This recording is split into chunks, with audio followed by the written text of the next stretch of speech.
Brett, I've been looking forward to this one, man. Stuff. Most people see what you've built, a great law firm, but I don't think that that's what you've built. I think you've built a machine, from what I can Hmm. tell, a system, Exactly. a brand, a client acquisition engine, a team that scales outcomes. And the thing that stood out to me most, I don't think you think like a lawyer. I think you think like an operator. 100%. So, It's funny. yeah. Uh, in our world, you usually see one of two things. Either the lawyer's really good at being a lawyer, or the lawyer's really good at being an operator. And I kind of have both, but I'm lucky because my wife is our managing partner and she's the lawyer that manages all the lawyers. And so what we have designed and built is a law firm that allows us to take on a higher volume of clients systematically without, and this is the most important part, John, it's without sacrificing the client experience or client outcome. And that's the hardest part because a lot of like higher volume law firms in personal injury, they sacrifice the outcome for the clients. And it's sad because clients are taken advantage of so many times in our industry. And we work very, very hard to make sure that doesn't happen here at our firm. When when you started this back in 2017, right? Mhm. Did you always know you're going to be building something this big, or did it evolve as you started seeing what was actually possible?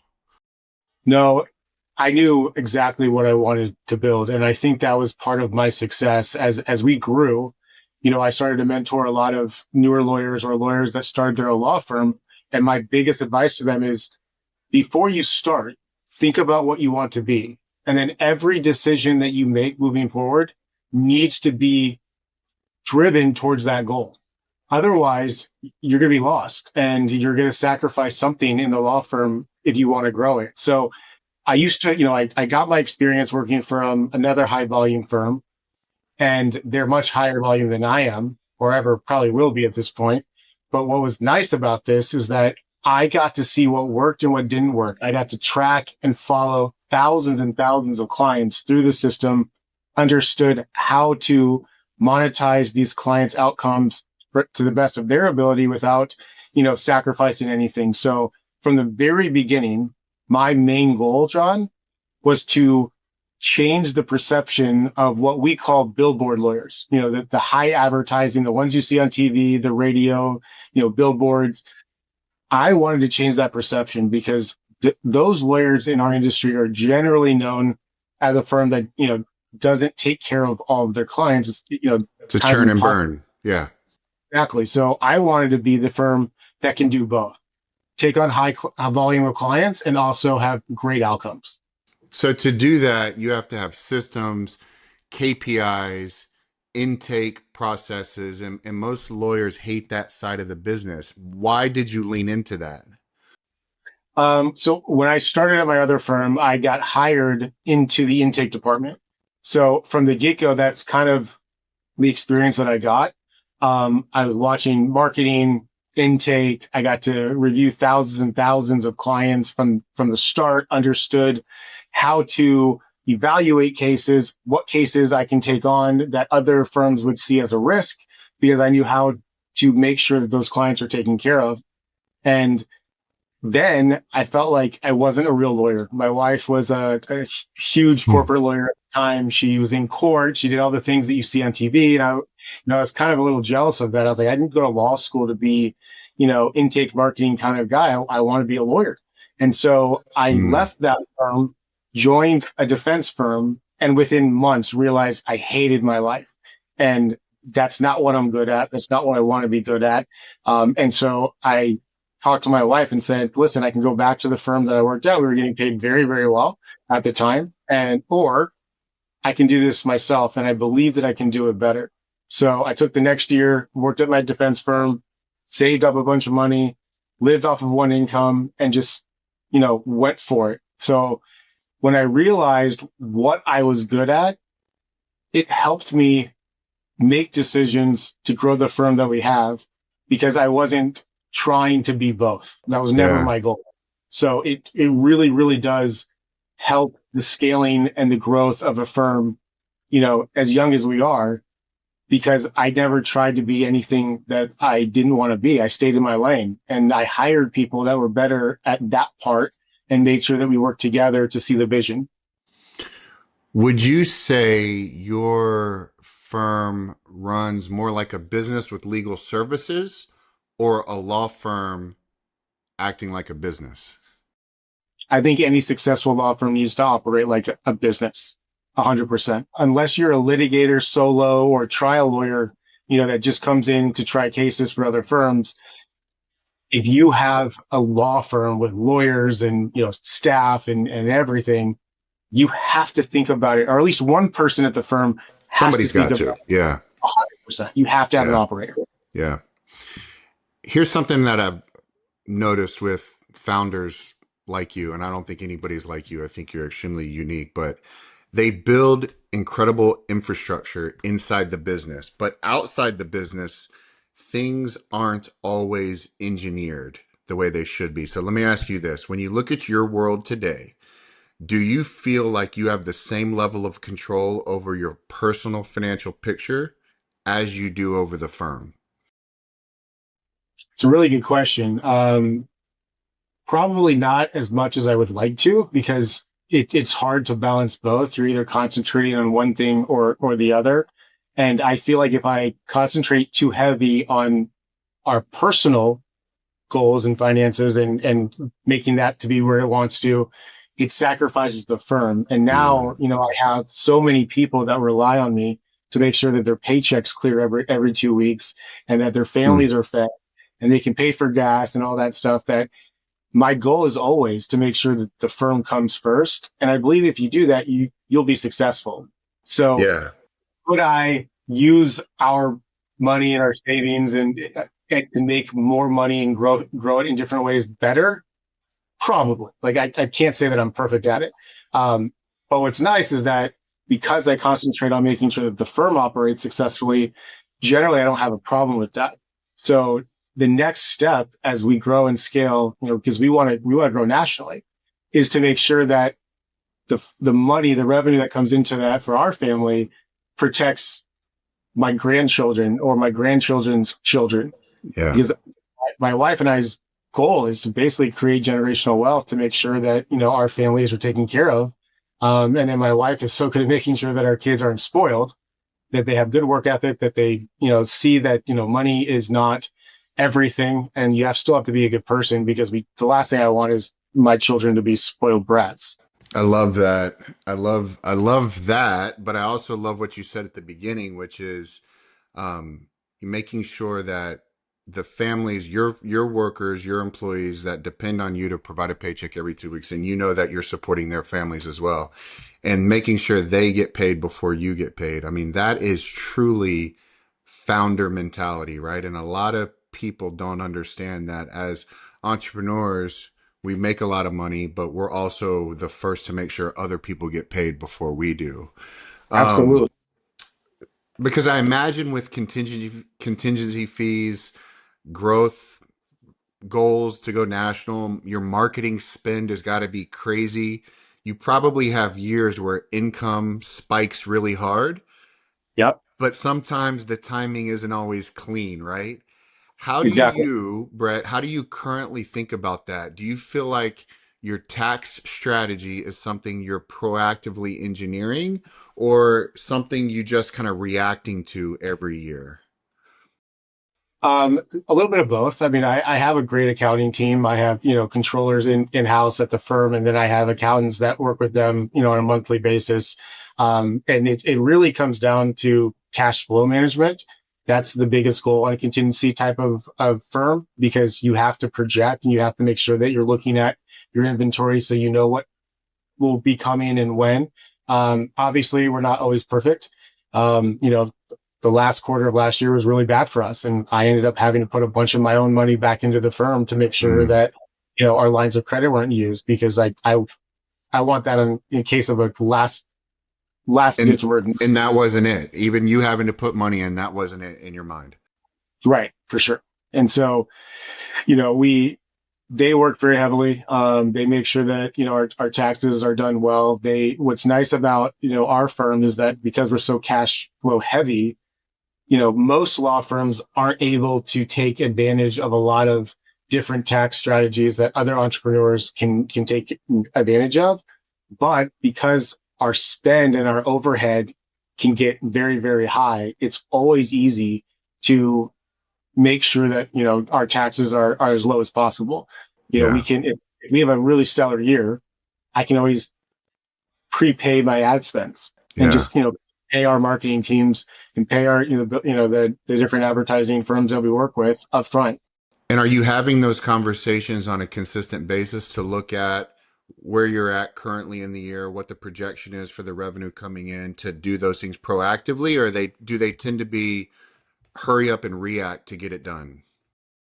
So sometimes it's reactive, obviously, but my team basically does it for me, and then they send me reports every quarter. So, that's not my specialty. So I wanted to make sure that I surrounded myself with people that knew this way better than me. And I kind of build that approach with everything in the firm. I don't want to be the smartest person in the room.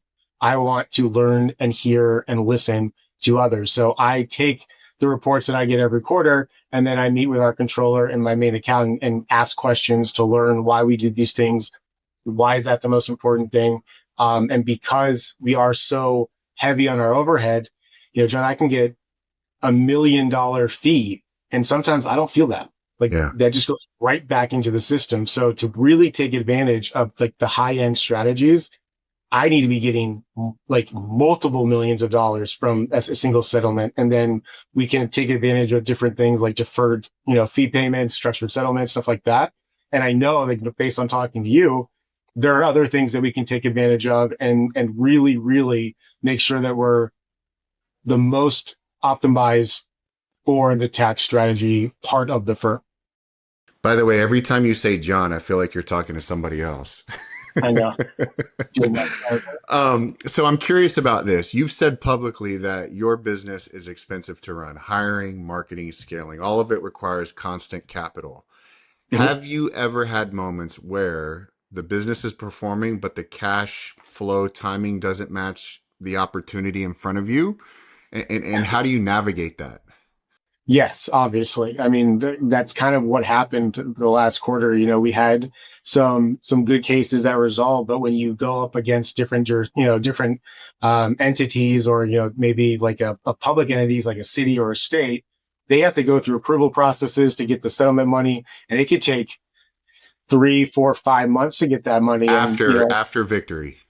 Mm, yes, and so we have to basically project and understand that. And sometimes, we would have, a couple $1 million of AR and not see any of that come in. And that's kind of what happened the last quarter of last year. So we had so much money that was supposed to come in and didn't, and we misprojected by a couple $1 million, and it hurt.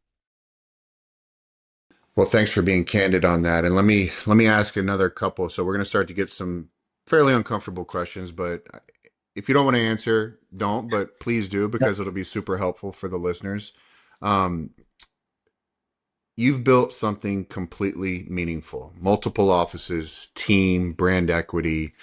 And when you zoom out, how much of your personal net worth from a percentage standpoint would you say is still tied directly to the firm? Significant amount, probably 70%. And is there ever been a moment where you thought, if something went sideways, how protected is everything outside the business? Um, Pretty protected. But if God forbid something went completely catastrophic at the firm, it would be a struggle, and we would really have to figure it out. It's interesting because what I see with guys at your level, I mean, they've engineered client outcomes at an elite level, but their own financial architecture hasn't really caught up yet. And it's not because they're not smart. It's because nobody ever really sits down and says, let's build your balance sheet like you built your company, right? It's a Right. completely paradigm shift on how we think about things. Exactly. And it's, I think it's just some of it's based on fear. I want to have like X amount of extra cash on hand that's easily accessible in case of an emergency. And For the because, firm. For the firm. yes, Yeah. 100%. And so I'm scared to do anything with it where I can't access it. So, we Personally, have you're it. scared to do anything Yes, with it. Yeah. correct. Yeah. And so how have you felt the impact on that on building wealth, or maybe you haven't because the firm keeps growing at a significant clip and you're 100% owner of the firm? I think it's because we have been growing so fast that I haven't had time to really sit down. I mean, our firm's still under 10 years old, and the big money really started coming in only, a few years ago. So we were doing very well, don't get me wrong, but the real wealth came, still very recently. And because now the overhead is so large and I have something to protect, that fear just kind of drives me in a certain direction. It's like I took so many risks at first because I had nothing to lose. Now I have so Mm. much to, it almost kind of changes the decision making a little bit because I don't want to make mistakes. And I appreciate the honesty there. Let me ask you this question. If nothing changed and you keep the gas, the foot firmly pressed on the gas pedal and you keep growing the firm nationally like you want to, do you feel like that automatically translates into more control, more liquidity, less tax drag, better protection? Or, Brett, does it just mean bigger numbers with the same inefficiencies? So that is a really good question. And I believe personally it's the former. And the reason why I believe that, I don't think that it applies to all law firms that do that. I think it will apply to us because our growth strategy is surrounded by growing growing monetarily without growing the overhead. We've invested very heavily in AI. We've invested in different platforms that allow our teams to do significant more work at a much faster rate without sacrificing client outcomes.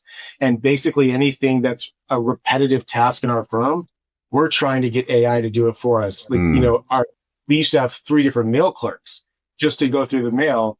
And now I have one person managing it because I have an AI tool that will scan all the mail, put all the mail in the right folders, and then notify each team that applies to that specific piece of mail what came in. And then if there's like a date that's specific, it should calendar that date and allows us to organize the mail part of the firm without having 3 different people doing it. So as I grow, I can grow significantly, in my opinion, without the overhead growing at the same rate. So I believe it should translate to significant more revenue.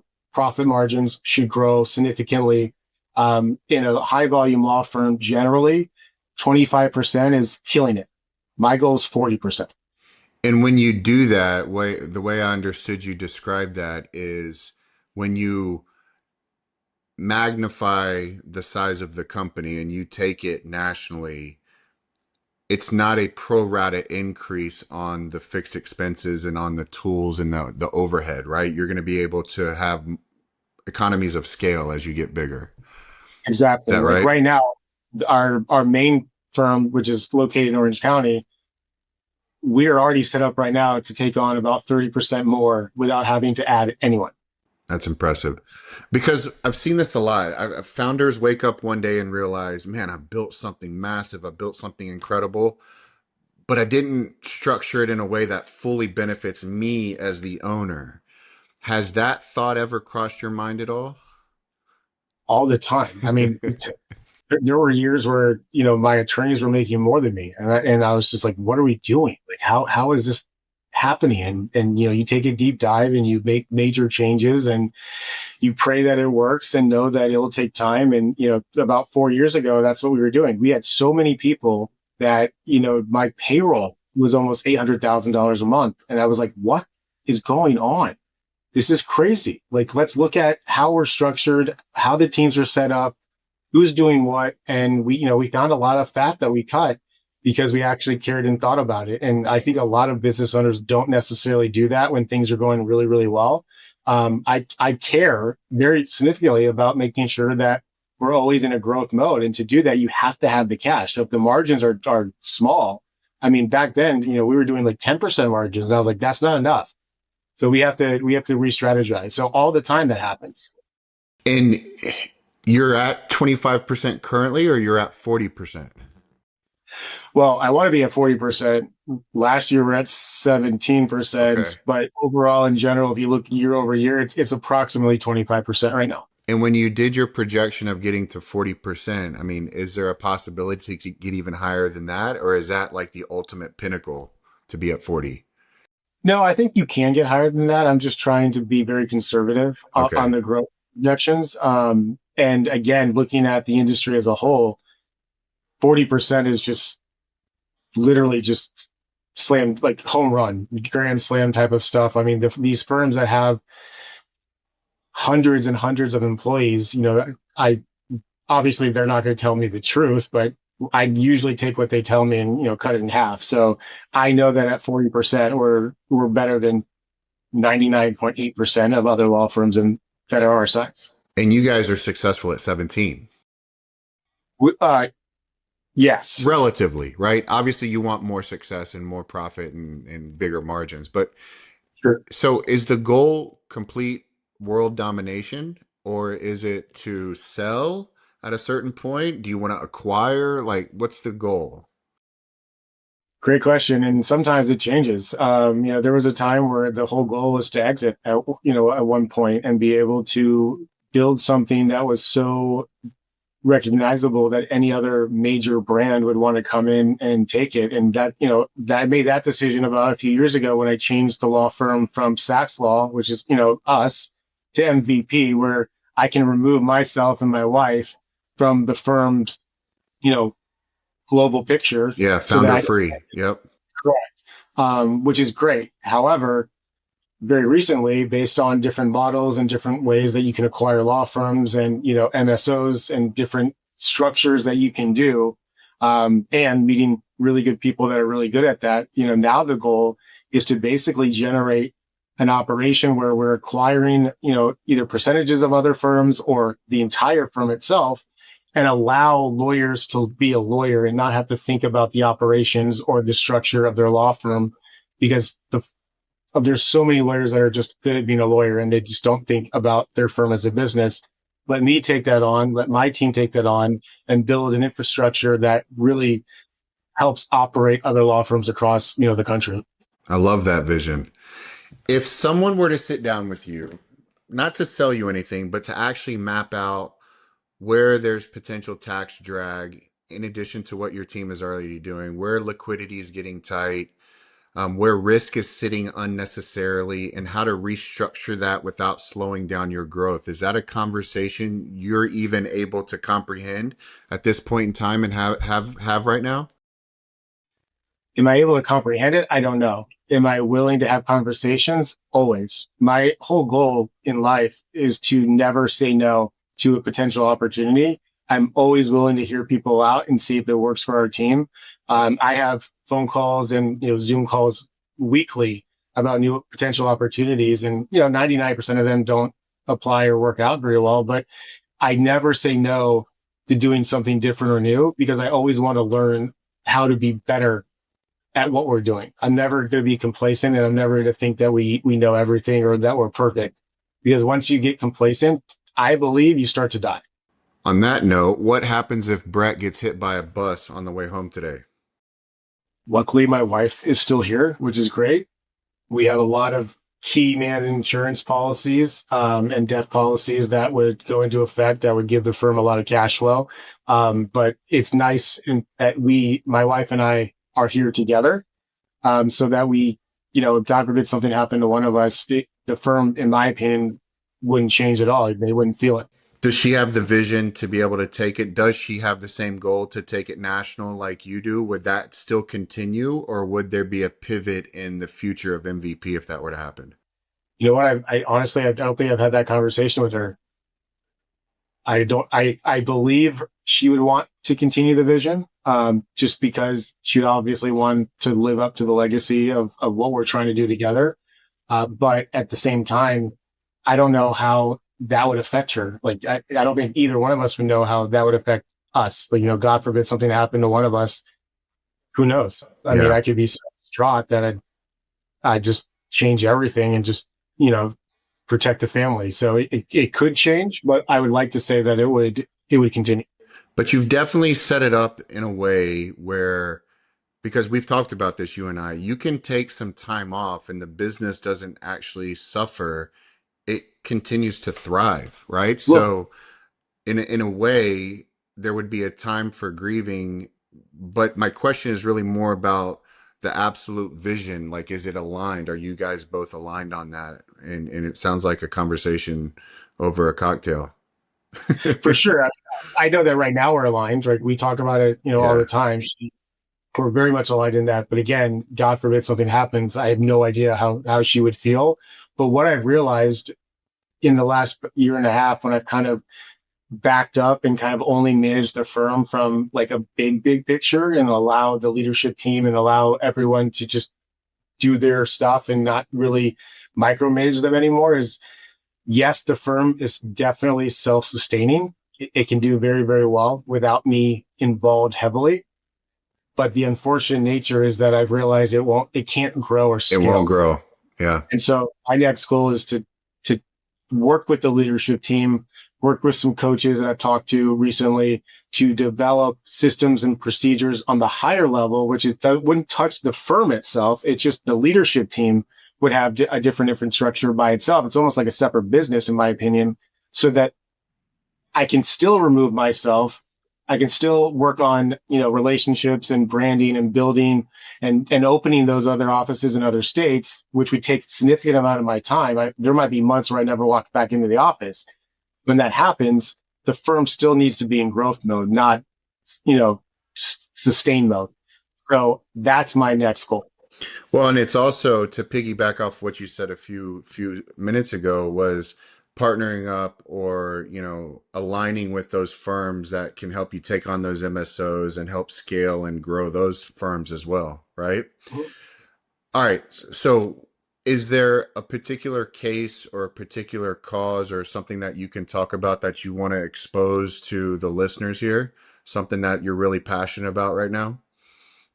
We want to get involved very heavily in two different type of specific personal injury cases. We've gotten a couple of these cases in and we've done very well. And it's allowed us to be, it's actually interesting. Generally, if you're emotionally involved in your case, you don't make the right strategic decisions. These two type of cases that I'll tell you in a second allow us to be emotionally involved because you almost have to be because of the nature of the case, while also making very good strategic decisions. And one of those is pool death cases with children. Um, you know, Pools are what's considered an attractive nuisance. What that means is that it attracts people. Kids generally love water. My son runs up to fountains of water, all the time. Kids, if they see a pool, they just naturally want to go to it. And so in California specifically, you have to have very specific safety measures in place to make sure that the kids that are foreseeably going to try to go to the pool don't get injured. And unfortunately, there are a significant amount of homeowners that don't put those in place, safety measures in place, and kids, suffer. And when we had our children, my daughter was, I think, 3 when the first case came in, and it was a 3-year-old a girl who drowned in a pool, and it was just so Mm. emotionally taxing that all we wanted to do is try to make our clients at least financially whole. You're never going to make them whole in that situation. You're never going to bring back their child. It's a tragic situation, but you can do some good to make sure that the child's legacy lives on through the family. And it's unfortunate because the nature of these cases are people want to blame the parents. Why weren't you watching your child? Why, you should know that your child is going to go to the pool. Where were you in that scenario? So it's a challenging case because even parents who know for a fact that there's so many times where, you're watching your child and you turn away for a split second and all of a sudden they're on top of the table or something. You can't literally have your eyes on your children every single day. And you have to take that and apply it very heavily to strategically working these cases up to make sure that either the juries or the defense team that you're going up against can understand that and appreciate it so that you can get the outcome that you want. And, it's a very challenging type of case. Well, and I have no experience in that, and I can only imagine the pain that those parents feel. And you're right, you can't do anything to bring back that, but you can help make them financially whole. In Florida, because we vacation to Florida a lot, anytime there's a pool at the house, there is a screaming alarm that goes off. And Mhm. you can press a button, but if you leave the door open, it's got like a minute or 2 minute timer on, and then the alarm starts to go off again. And so it's those types of things, right? That as a parent, if I'm looking at the TV and my toddler happens to open the door and walk out, they're not tall enough to hit that button, right, to open it up, and it would make a sound going Exactly. off. So I can only imagine all of the multitude of different Yep. things that can be done. So that's a good one. What's another one? So the other one is birth injury cases. And, our firm doesn't specifically handle medical malpractice in California because of, certain tort reform laws. They're very difficult and they're very, very cost heavy because, when somebody gets into a car accident, I don't need an expert to tell me somebody's liable. But in a medical malpractice case, you have to get doctor experts to make sure that they can opine to whether or not the doctor that potentially caused the injury was actually negligent in handling the birth. So what happens is far more often than not, doctors aren't paying attention or they're not doing things correctly. And, some doctors are working, 16 hours straight and they're tired, or they make a simple, tiny, tiny little error, or the nurse that's helping the doctor makes an error. And these kids generally suffer significantly. And I don't actually know the statistic, but generally when we review these cases, the majority of them relate to a vacuum. So when the child's having a difficult time coming through the birth canal, they're going to take a vacuum and kind of suck them out. And there's very specific rules on how to use that and how many times you can use that. So like when our daughter was having trouble coming through, they wanted to use the vacuum. And I said, absolutely not. You're going to do a C-section to make sure my daughter's safe. And they did, thank God. But a lot of times when you're using that suction, they're pulling the head, and that can cause a lot of, significant injury if you're not doing it correctly. And it's deeply, deeply sad. Well, thanks for doing that work that you're doing. Thanks for building the machine that you've built. You are, from the first time I met you, you've been a guy that I've been drawn to and attracted to from a friendship standpoint, but also admiring how you've built an actual successful business. And not that, there's anything special about the firm that you've built. It's very special. But from an actual owner, operator, founder, whether it's law or concrete or roofing or financial services, a business is a business, right? There's different products and different services, but your mind for watching the revenue, the expenses, the profit, and then your passion for growth and expansion. I mean, it's really admirable and it's inspiring. So thanks for taking the time. I know you're incredibly busy. In Yeah, fact, you almost rescheduled on me again, but you didn't. I listen, I appreciate was not you. going to. So trust me, this is happening today. Had we done Um, one more golf trip and you'd reschedule on me, you would have never heard the end of it. I know, trust me. I definitely didn't want that. And, I'd like to leave your listeners with one last thought, or two thoughts, actually.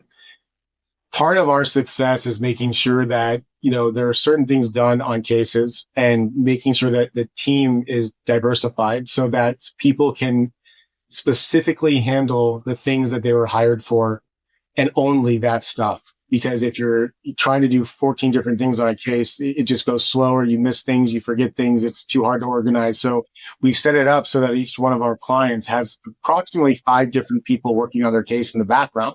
And that keeps us moving forward, keeps the client success rate high, keeps the communication high.